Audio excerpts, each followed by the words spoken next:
It seems like all of us are dead didn't just bring us another zombie story, it sparked a complete revival of the genre. But this time, it's not just about the hunger for flesh.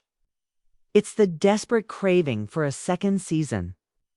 And trust me, I've got some inside info you'll definitely want to hear, because what's coming next could totally change everything we thought we knew. Let's start with the possibility of Cheong-san's return. We weren't emotionally prepared for how deeply Cheong-san's arc would hit us. Watching him disappear in that fiery explosion while protecting Gwynam, that scene was gut-wrenching. But here's something a lot of people don't realize that wasn't just a normal scene. Filming it took 5 days, and according to the director, even watching it from behind the monitor was a heartbreaking experience. He admitted it shattered him to see Cheong-san, a kid who's always held his emotions inside, make such a painful sacrifice. When Cheong-san said, "I'm the happiest guy in this school," it wasn't just a throwaway line, it was his farewell. Or was it? Here's where things take a turn. The director mentioned that Season 1 was designed with the potential for a continuation. He already has ideas for where each character could go, including Cheong-san. And yes, he even teased that the next season would bring more shocking twists. That means there's a chance Cheong-san could return, but not in the same form. He might come back as a hybrid zombie. Let's break it down. We all saw Kwang-san get bitten by Gwynam, who's already a hybrid half-human, half-zombie. That opens up the possibility that Kwang-san didn't just die, but might have evolved into something new. The internet is already buzzing with Kwang-san. With Kwang-san, Sung-san is already buzzing with theories about what could have happened. One theory suggests that the fire didn't actually kill him. Instead, the ash and smoke might have hidden his scent from Namra's heightened senses. Meaning Cheong-san could still be alive, possibly transformed, and hiding, waiting for the perfect moment to return. And if Cheong-san is still out there, could Gwynam be lurking around too? Something to think about, right? Now, let's talk about Namra. At the end of the season, she leads the remaining survivors to find others like her. But is she really offering help? Or is she leading them into something darker? Fans are divided. Some believe the virus has twisted her mind and she could turn on the group. Others think her humanity is still intact. But if Season 2 leans into unpredictable twists, imagine how crazy it would be if Namra ended up infecting the rest of the lot. Survivors. That would be one wild way to start the next season. Of course, everything hinges on whether Netflix decides to greenlight Season 2, but with over 124 million hours watched in just the first week, it's looking pretty likely. Anjo is another character we can't ignore.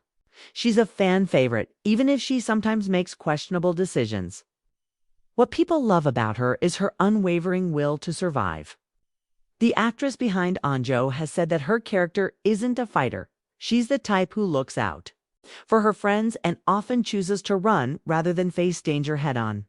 But if the series moves forward, fans are hoping we'll see a more confident, strategic side of Anjo as she grows stronger. Here's something you might have missed. There's speculation that Anjo could have been infected much earlier. Remember? The moment when Yeonji was taken to the infirmary and scratched Anjo. We never saw for sure whether Anjo turned or not. That leaves the door wide open for her to be changed in Season 2. If Cheong-san comes back, this could open up a whole new chapter in their relationship, and who knows? Maybe we'll even get a few emotional moments, or even a kiss or two. But let's zoom out for a second and look at the bigger picture. Season 1 introduced us to the terrifying start of the outbreak. But Season 2? That could be about what comes next. The director has hinted at a much broader focus, one that explores not just human survival, but the hybrids and what they mean in this new world.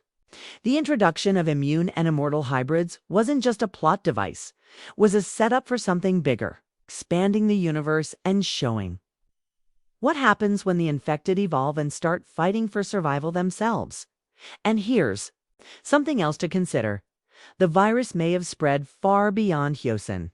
Some theories suggest it could have already reached other parts of Korea or even the world. Some fans are hoping to see how other areas are dealing with the outbreak, instead of just focusing on the same group of characters.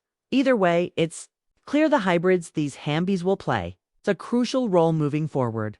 Let's not forget the military's involvement with the evolved zombies.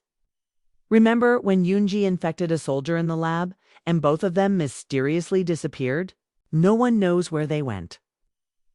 With Namra confirming that there are more like her, it's highly possible that Yoonji is still out there and she's probably not alone.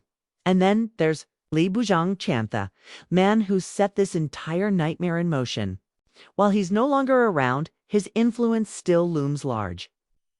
His last words about the arrogance of humanity and the futility of trying to destroy the virus are heavy with meaning. It raises a big question. Can this outbreak be stopped without complete annihilation? Could starving the infected be the key? These are the kinds of ideas that Season 2 might explore. So, what do you think? Are you ready for All of Us Are Dead to return? And what are your predictions for the next season? Drop your thoughts in the comments. I'm curious to hear your theories. If you enjoyed this breakdown, don't forget to hit that like button. Leave a comment and subscribe for more updates. Thanks for watching, and I'll catch you in the next video.